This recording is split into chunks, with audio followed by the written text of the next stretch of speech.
Misa ডিপজলকে ফুলের মালা পরিয়ে দিলেন পরাজিত সাধারণ সম্পাদক প্রার্থী নিপুণ আক্তার।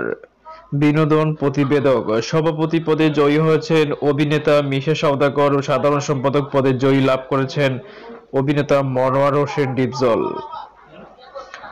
টান টান উত্তেজনার মধ্য দিয়ে শেষ হলো বাংলাদেশ চলচ্চিত্র শিল্পী সমিতির দ্বিবার্ষিক নির্বাচন। শুক্রবার 19 এপ্রিল হয়েছে ভোট গ্রহণ। পরে শনিবার সকাল 6টা 45 মিনিটের দিকে ফল ঘোষণা করা হয়।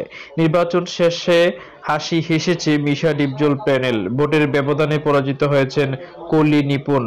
এই নির্বাচনে 2024 ও 26 মেয়াদের জন্য সভাপতি পদে জয়ী হয়েছেন অভিনেতা মিশা সওদাগর ও সাধারণ সম্পাদক পদে জয়লাভ করেছেন অভিনেতা মনোয়ার হোসেন ডিপজল।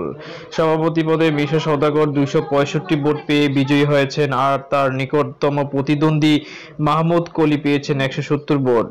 সাধারণ সম্পাদক পদে মনোয়ার হোসেন ডিপজল ভোট পেয়েছেন 225টি।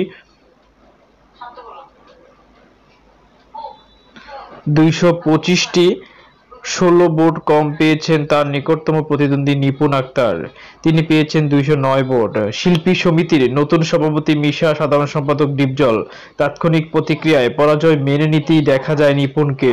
শুধু তাই নয়, মিশা সওদাগর ও মনোয়ার হোসেন ডিপজলকে ফুলের মালা পরিয়ে বরণ করে নিয়েছেন তিনি।